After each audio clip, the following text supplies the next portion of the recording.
balik lagi bersama aku Nefertari Lili di sini dan selamat datang juga di channel Anime OP. Gimana nih kabar kalian semua? Semoga selalu diberikan kesehatan ya. Karena apapun yang kita miliki saat ini adalah hadiah terbaik yang kita dapatkan.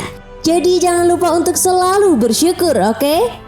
Nah, sambil menunggu manga One Piece chapter 1112 rilis, Mimin Lili mau ngebahas salah satu karakter yang diyakini kuat akan memiliki peran penting bagi jalannya cerita One Piece ke depannya. Ya, dia adalah sang kaisar lautan Akagami no Shanks. Nah, ada beberapa hal menarik yang akan kita bahas tentang karakter yang satu ini. Dan salah satunya adalah apa sebenarnya tujuan Shanks menemukan harta karun One Piece. Karena kalian ngerasa nggak sih jika Shanks yang memiliki hubungan yang cukup dekat dengan para Gorosei justru ikut dalam perebutan harta karun One Piece? Bukankah ini menjadi sesuatu hal yang berseberangan dengan para Gorosei yang jelas-jelas sudah melarang siapapun untuk menemukan harta karun One Piece yang akan mengungkap apa yang sebenarnya terjadi pada masa abad kekosongan? Itu sebabnya kali ini Mimin Lili akan coba bahas sekaligus menganalisa apakah benar kedatangan Dory dan Brogy ke Pulau Egghead untuk mengawal kelompok bajak laut topi jerami ke Pulau Elbaf merupakan salah satu rencana yang Shanks jalankan demi mewujudkan sesuatu hal yang akan direncanakan? Oke deh, tapi sebelum masuk ke pembahasannya, jangan lupa untuk like video ini dulu ya guys, sebagai dukungan kalian semua untuk channel ini ke depannya. Dan tentunya biar aku tambah semangat lagi ngontennya. Nah, jika sudah, terima kasih banyak dan yuk tonton videonya sampai selesai ya. Let's go! Guys, pembahasan kali ini akan Mimin Lili awali dari kehadiran Dory dan Brogy di Pulau Egghead ya. Nah, tentu kalian semua para fans One Piece sudah tahu betul kalau kedatangan kelompok bajak laut raksasa yang dipimpin oleh Dory dan Brogy ini sangat membantu misi dari kelompok bajak laut topi jerami untuk kabur dan membawa Dr. Vegapunk ke Pulau Elbaf. Ya, meskipun di chapter 1111 kemarin apabila kita perhatikan lagi, saat ada sebuah panel yang memperlihatkan lokasi terkini dari kelompok bajak laut topi jerami dan aliansinya, karakter dari Dr. Vegapunk tuh justru diperlihatkan memiliki tanda X, di mana biasanya tanda ini digunakan untuk menandakan karakter tersebut sudah mati. Selain itu guys, menariknya saat Admiral Kizaru ditanya oleh salah satu keroco angkatan laut, Kizaru ini justru mengatakan bahwa hatinya lah yang terluka. Jelas ini menjadi sesuatu hal yang cukup menarik. Apakah artinya Kizaru sadar betul bahwa dia telah membunuh Dr. Vegapunk? Ya, bisa saja hal ini terjadi ya guys. Karena dilihat dari serangan Kizaru yang mengenai Dr. Vegapunk, serangan tersebut cukup mematikan. Jadi rasanya sih menurut Mimin Lili Dr. Vegapunk benar-benar akan mati. Nah, sampai di sini yang menjadi sebuah pertanyaan besarnya adalah jika Dr. Vegapunk mati dan kita kaitkan bahwa kedatangan bajak laut raksasa untuk membawa kelompok bajak laut topi jerami dan Dr. Vegapunk adalah rencana Shanks, artinya apakah rencana Shanks tersebut bisa dibilang gagal karena tidak bisa membawa Dr. Vegapunk hidup-hidup ke Pulau Elbaf? Mimin Lili sendiri sih masih agak bingung juga. Apa yang sebenarnya Shanks incar dari Dr. Vegapunk? Lagian kunci untuk menemukan Pulau Locktail dan harta karun One Piece adalah memecahkan teka-teki yang ada pada tulisan kuno Poneglyph. Atau justru Shanks sebenarnya tidak menghendaki Dr. Vegapunk untuk datang ke Pulau Elbaf?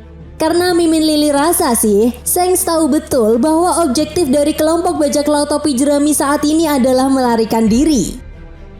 Tentu saja dengan kekuatan Gear 5 yang dimiliki oleh Luffy saat ini dan bantuan dari bajak laut raksasa, Mimin Lili rasa ini sudah cukup untuk sekedar mengamankan situasi dan kabur dari Pulau Egghead. Selain itu guys, jika nantinya Luffy dan kawan-kawannya berhasil melarikan diri ke Pulau Elbaf, jelas hal ini akan menjadi sebuah nafas segar bagi kelompok bajak laut topi jerami. Apalagi Elbaf ini menjadi tempat teritorial dari salah satu kaisar lautan Akagami no Shanks. Itu sebabnya jika pemerintah dunia dan angkatan laut tetap nekat datang ke Pulau Elbaf untuk menangkap kelompok bajak laut topi jerami, bukankah ini sama saja mencari masalah dengan kelompok bajak laut rambut merah? Jelas hal ini menjadi sebuah pertimbangan besar bagi pemerintah dunia dan angkatan laut. Apakah mereka siap untuk menghadapi 3 kekuatan besar di Pulau Elbaf? yaitu bajak laut raksasa, kelompok bajak laut topi jerami, dan kelompok bajak laut rambut merah. Bakalan menarik sih ini kalau nantinya pemerintah dunia dan angkatan laut benar-benar datang ke Pulau Elbaf. Sehingga apakah Battle Royale yang dijanjikan oleh Oda Sensei sebenarnya memang sudah dipersiapkan di Pulau Elbaf? Namun dari semua hal tersebut sebenarnya yang harus kita garis bawahi di sini adalah kedatangan kelompok bajak laut topi jerami ke Pulau Elbaf jelas akan mengungkap beberapa hal penting yang berkaitan tentang abad kekosongan atau Void Century. Bahkan seperti yang Oda Sensei jelaskan pada buklet Rock to Laughter, Pulau Elbaf menjadi salah satu dari 3 tempat yang menyimpan Road Poneglyph terakhir. Selain itu, para ras raksasa ini sudah dikonfirmasi memiliki umur yang panjang. Oleh sebab itu guys, garis keturunan tertua mereka diyakini kuat mengetahui apa yang sebenarnya terjadi pada masa abad kekosongan atau Void Century. Itu sebabnya hal ini bisa saja diturunkan oleh beberapa generasi ras raksasa di Elbaf, sehingga hal ini bisa menjadi panutan sejarah dan kepercayaan yang mereka miliki.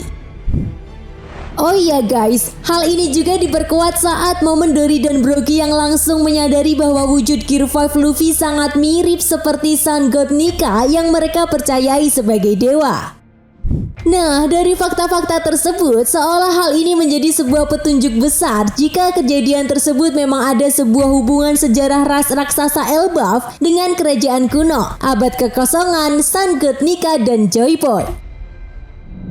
Guys, sampai di sini satu hal yang dapat kita simpulkan. Tujuan Akagami no Sense mengawal pelarian kelompok bajak laut topi jerami ke Pulau Elbaf dengan mengirim Dory dan Brogy semata-mata untuk mengungkap lebih dalam mengenai sejarah di Pulau Elbaf, di mana hal ini juga akan berkaitan dengan keberadaan Road Poneglyph terakhir yang menjadi kunci penting untuk menemukan Pulau Locktail dan harta karun One Piece.